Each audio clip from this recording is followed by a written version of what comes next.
Hello guys. तो हमने पिछले एपिसोड में देखा था कि जो हमारा विंग है उसने लांजान को सोते हुए लांजान को चुपके से किस कर लिया था और मन ही मन बहुत खुश हो रहा था। तो अब हम देखते हैं, सुबह का सीन दिखाया जाता है और जो हमारा लांजान जब सुबह 5 बजे उठता है तो देखता है कि आज जो विंग है वो उससे पहले ही उठ गया है और उसके कॉटेज में है ही नहीं, वहाँ से जा चुका है। तो जो हमारा लांजान है वो सोचता है आज कैसे ये मुझसे पहले उठ गया, और फिर वो कुछ नहीं वो करता क्योंकि उसे तो बीइंग पर वैसे ही गुस्सा आता है, तो बीइंग पर ज़्यादा ध्यान नहीं देता और अपने वॉशरूम में जाता है, फ्रेश होता है, फिर आके मेडिटेशन करता है। पर उसे अभी तक बीइंग नहीं दिखा था। अब सुबह के 8 बज रहे थे और वो अपने कॉटेज में ही था क्योंकि उसे लगा था बीइंग आएगा, पर अभी तक बीइंग नहीं आया। फिर इधर हमें बीइंग का दिखाया जाता है जो बार बार सोचता है कि आज वो लानवांग जी के सामने बिल्कुल नहीं जाएगा। वो उससे बचने की कोशिश कर रहा है क्योंकि उसे तो बार बार अपने रात का किस याद आ रहा है, वो लांजान के लिप्स याद आ रहे हैं, इसीलिए वो बच रहा है। और इधर आज हमारा सिजोई लान कबीले में आ चुका है और सबको पता है कि जो सिजोई है वो ना लांजान का बेटा है, पर सबको लगता है कि वो लांजान का एडॉप्टेड बेटा है क्योंकि किसी को नहीं पता ना कि लांजान एक ओमेगा है और उसका एक बेटा है सिवाय राजकुमारी एंगशी के। इसलिए सबको लगता है कि सिजोई को लांजान ने अडॉप्ट किया है और जो सिजोई है उसे एक अलग कॉटेज में रखा जाता है छोटे बच्चों के, और साथ ही उसे जिंगशी में जाना अलाउ है क्योंकि जिंगशी तो लांजान का है, मतलब राजकुमारी एंगशी और लांजान का है क्योंकि ये उनकी मदर की जगह है ना, इसलिए। तो जो हमारा चेंग है वो ऐसे ही घूम रहा था तो उसकी नन सिजोई पे नज़र पड़ती है तो उसको सिजोई बड़ा क्यूट लगता है। और जब वो सिजोई के कमर में बंधे हुए एक जो गहने टाइप में पहनाते हैं ना, कमरबंद टाइप के, वो उसकी कमर में एक चैन टाइप की देखता है जो लॉकेट सी लटक रही थी, तो उसे देखता है तो वो शॉक हो जाता है क्योंकि वो विंग की थी जो गुम गई थी। तो वो ये देखकर एकदम शॉक था, फिर उसे लगा कि शायद किसी को मिली होगी और उसने उसे दे दिया, पर वो ये बात कंफर्म करना चाहता था विंग से, तो वो भी विंग को ढूंढने के लिए जिंगशी जाता है। तो जब वो जिंगशी में जाता है तो वहाँ उसे राजकुमार लान मिलते हैं, पर विंग नहीं दिखता। तो राजकुमार लान को वो करता है और उनसे पूछता है, राजकुमार लान, क्या आपने ब्रदर को विंग को देखा है? क्योंकि वो तो यहाँ विंग से बड़ा बनकर आया है ना, भले ही वो विंग से छोटा है, इसीलिए वो कहता है कि क्या आपने विंग को देखा है? तो राजकुमार लानवांग जी बोलता है कि आज विंग सुबह ही उठ के चला गया है, तो उसने सुबह से ही विंग को नहीं देखा। तो चेंग को एकदम बड़ा शौक लगता है कि विंग कैसे सुबह सुबह उठ सकता है। फिर वो कुछ नहीं बोलता और वहाँ से राजकुमार लान को वो करके चला जाता है। फिर हमारा जो लांजान था वो भी विंग को ढूंढने के लिए निकल जाता है कि अगर विंग जियांग के साथ नहीं है तो विंग कहाँ है। तो जब वो बाहर आता है ढूंढ रहा होता है तो वो एक जगह पे देखता है कि जो हमारा विंग था वो वेनकिंग के बहुत करीब खड़ा था और वेनकिंग से बात कर रहा था। लांजान को तो बहुत गुस्सा आता है कि वो सुबह से उसका वेट कर रहा है और वो किसी और के साथ इतना करीब होके खड़ा है, पर वो कुछ नहीं बोलता और वहाँ से चला जाता है चुपचाप।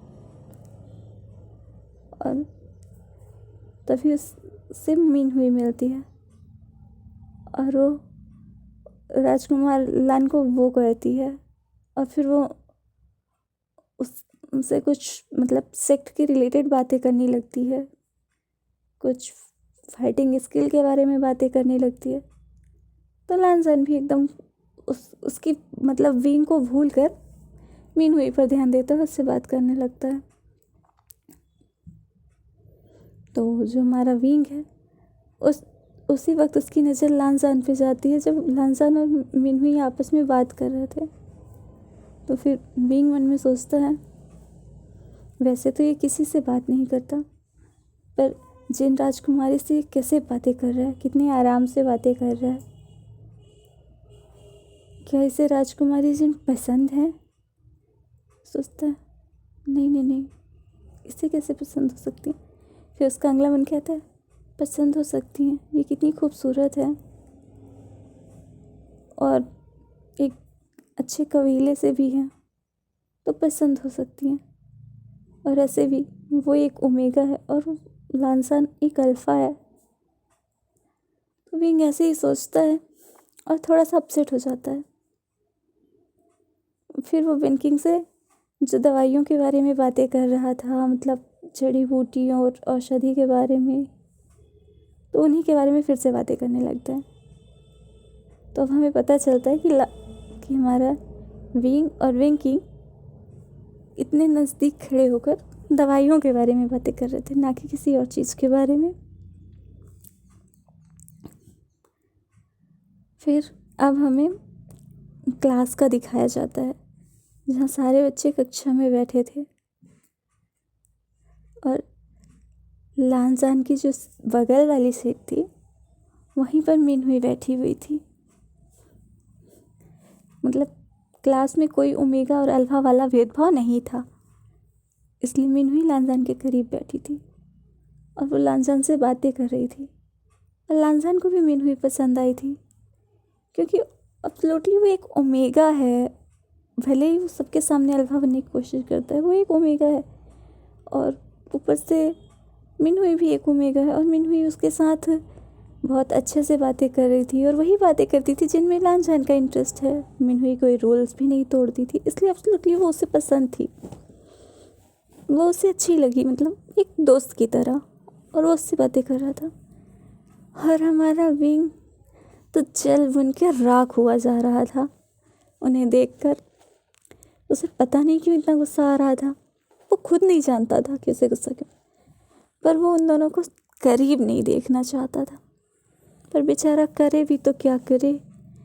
अब वो लानजान को जाके ये तो नहीं बता सकता ना कि मैं तुम्हें पसंद करता हूँ, क्योंकि दोनों ही अल्फा हैं और यहाँ पर विंग तो किसी काम से आया है। और जो हमारा विंग है वो तो वेनकिंग और न्यूशन दोनों के ही करीब बैठा था और ये दोनों ओमेगा उसके बहुत हंस के बातें कर रहे थे। और वो भी भले ही लानजान मीनहुई से बातें करने में बिजी था, पर वो विंग पर तो नज़र रख ही रहा था। आखिर विंग उसका अल्फा है, वो कैसे नहीं देखेगा उसे। वो विंग को देखता है और मन में सोचता है पता नहीं ये मेरा अल्फा कैसे हो सकता है, ये तो हर एक ओमेगा के साथ फ्लर्ट करता है। क्या इसे ये नहीं पता है कि इसने किसी ओमेगा को मार्क किया है। फिर सोचता है हाँ कैसे पता होगा, उस वक्त तो ये बेहोश हो गया था। फिर लानजान ऐसे ही सोचता है और फिर मीनहुई से बातें करने लगता है। अब हमें यहाँ मतलब एक बहुत ही अंधेरे कमरे का सीन दिखाया जाता है जहाँ पर हमें कोई नहीं दिखता, बस कुछ आवाज़ें सुनाई देती हैं। कोई आवाज़ जो बहुत ही तड़प रही थी, बहुत ही दर्द में थी और बार बार एक ही चीज़ कह रही थी, मैं सब कुछ ख़त्म कर दूँगा, मैं मैं लान कबीले को मिटा दूंगा, उसे रहने ही नहीं दूंगा। उसने मुझे धोखा दिया, उसने मेरे कबीले को बर्बाद किया, उसने सब कुछ बर्बाद किया। मैं उससे प्यार करता था, मुझे भरोसा था उस पर। मैं उसे ख़त्म कर दूंगा, बस यही आवाज़ जो बार बार आ रही थी।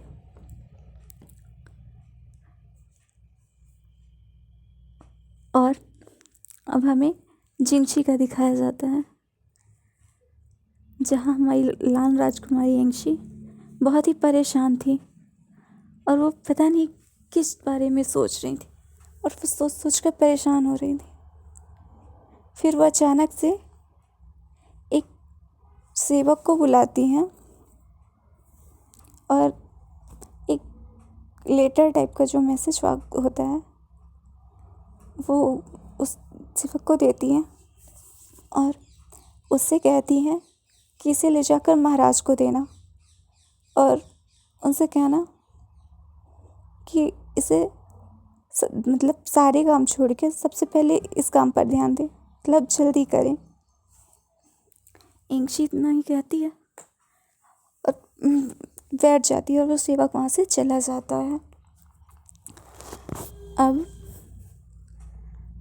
हमें मतलब ये सब होते 1 महीना हो चुका है, मतलब जो हमारा विंग है वो 1 महीने से लानजान को एकदम अवॉइड कर रहा है, क्योंकि उसे पता है कि वो लानजान के करीब जाता है तो उसके अंदर कैसी फीलिंग्स आती हैं। अब वो तो नहीं जानता ना कि लानजान उसका ओमेगा है। और अब 1 महीने बाद मतलब चेंग ने तो लानजान बींग को पहले ही बता दिया था कि उसने एक 5 साल के बच्चे को देखा है जिसके पास मतलब विंग का वो लॉकेट था जो विंग का था, पर वो उस बच्चे के पास था, पर विंग ने इतना ध्यान नहीं दिया था। आज मतलब पूरे 1 महीने बाद इन सब के मतलब विंग को लानजान को अवॉइड करते हुए जो 1 महीने हो चुके हैं, तो आज हमारा जो विंग है वो देखता है कि मतलब एक झरने के पास बैठा था और वो देखता है कि वहाँ पर एक छोटा सा बच्चा आया। तो हमारा विंग उस बच्चे को देखता है, एकदम शॉक हो जाता है, क्योंकि वो बच्चा उसी की तरह था। उस बच्चे की भी ओंठ के नीचे वही छोटा सा मूल था और वो बहुत ही प्यारा लग रहा था। पर उस बच्चे को ना सफ़ेद कपड़ों में देखकर एकदम से विंग को अचानक से लानजान की याद आ गई। उसे ऐसा लगा जैसे छोटा सा लानजान पास चल कर आ रहा, उसकी नोज़ और आइज़ को देख के। तो विंग उसे अपने पास बुलाता है तो वो भी बड़े प्यार से चला जाता है। उसे विंग से डर नहीं लगता, वो विंग के पास चला जाता है, उसे वो करता है। विंग भी उसके वो को एक्सेप्ट करता है और उसे अपने पास बुलाता है और उससे पूछता है कि उसका नाम क्या है। तो बड़े प्यार से अपना नाम बताता है कि उसका नाम लानसी जोई है। तो विंग पूछता है तुम लान कबीले में अभी से क्यों हो? तो वो बताता है कि वो लानजान का बेटा है। तो मतलब लानजान उसके फादर हैं। तो हमारे विंग को अचानक से लानसी जोई सुनकर याद आता है कि चेंग ने भी जिस बच्चे का नाम बताया था उसका नाम भी सिजोई ही था। तो फिर विंग उसे थोड़ा सा वो दूर होता है, खड़ा होता है और उसे देखता है अच्छे से। तो वो देखता है कि वो लॉकेट उसकी ही थी। फिर लानजान को मतलब विंग को याद आता है कि उसकी ये लॉकेट तब गुमी थी मतलब जब वो उस ओमेगा के साथ था जिसे उसने मार्क किया था। फिर उसे अचानक से उसे ऐसा लगता है कि ये जो लड़का है सिजोई, कि शायद उसका बेटा है और उस ओमेगा ने ही इसे वो ये लॉकेट पहनाई होगी। और विंग श्योर नहीं था, तो विंग अचानक से उससे उसकी माँ के बारे में पूछता है। बोलता है अगर लानजान तुम्हारे फादर हैं तो तुम्हारी मदर कौन है? तो वो सिजोई थोड़ी देर चुप रहता है और फिर थोड़ी देर बाद बोलता है लानर। विंग शॉक हो जाता है। फिर विंग पूछता है तो तुम्हारी मदर कहाँ है? तो हमारा सिजोई एकदम सैड सा मुँह बनाता है और फिर बोलता है मुझे नहीं पता, फादर ने कहा वो मुझसे मिलने अब नहीं आएंगी। तो हमारा जो विंग था वो बोलता है तुमसे मिलने नहीं आएंगी मतलब? तो जो हमारा सिजोई था वो बोलता है अभी उनके पास बहुत ज़रूरी काम है। फादर ने कहा जब मदर का काम कंप्लीट हो जाएगा तो वो मुझसे मिलने भी आएंगी और मेरे साथ भी रहेंगी हमेशा, पर जब तक उनका काम नहीं हो जाता वो मुझसे नहीं मिल पाएंगे। तो क्या तुम अपनी मदद से मिले हो? तो सिजोई बोलता है हाँ, मैं 1 साल पहले तक अपनी मदर से मिला, फिर उसके बाद मदर ने मुझसे मिलना आना छोड़ दिया। मतलब हमारे सिजोई को पता था कि उसे ये सब बातें किसी से नहीं बतानी है, पर पता नहीं क्यों उसने अपनी मदर के बारे में विंग से बता दिया। उसे थोड़ा वो तो लगा, पर उसे पता नहीं क्यों विंग पर भरोसा करने का मन कर रहा था और उसने विंग से सब कुछ सच सच बता दिया कि उसके साथ मतलब उसकी मदर उसके साथ थी और फिर कब से नहीं मिली। तो हमारा जो विंग था वो उससे पूछता है और हाँ मतलब लानजान तुम्हारा फादर कब से? तो बोले वो तो मेरे फादर है, जब मैं अपनी मम्मा की टमी में था ना वो तब से मेरे फादर हैं। तो ना विंग को बहुत गुस्सा आता है। इस वक्त वो ये भूल जाता है कि मतलब उसे भी लानजान पसंद है। उसे ना अब ये लगने लगता है कि जिस ओमेगा को उसने मार्क किया है वो लानजान का उसके साथ अफेयर था, यानी कि वो लानजान का ओमेगा बन गया है और यहाँ तक अब तो उसे लानजान से एक बच्चा भी है। तो अब ना विंग को लानजान से जेलसी फील होती है कि क्योंकि वो अपने ओमेगा को पिछले 6 साल से ढूंढ रहा है और वो ओमेगा यहाँ लान कबीले में है और है तो है वो लानजान के साथ है। विंग को ना बहुत गुस्सा आता है अपने ओमेगा पे और लानजान पे भी, क्योंकि उसे तो यही लग रहा है कि उसका ओमेगा और लानजान मिलके उसे चीट कर रहे हैं। फिर सिजोई कहता है अब बहुत देर हो गई है, मुझे जाना चाहिए, मुझे फादर से मिलना है, फादर मेरा इंतज़ार कर रहे होंगे। तो विंग भी हाँ कहता है और हमारा जो सिजोई है वो वहाँ से चला जाता है और विंग गुस्से में चिंग के कॉटेज की तरफ जाता है। तो बाय गाइस, अब अगले एपिसोड में देखते हैं कि अब विंग क्या करेगा।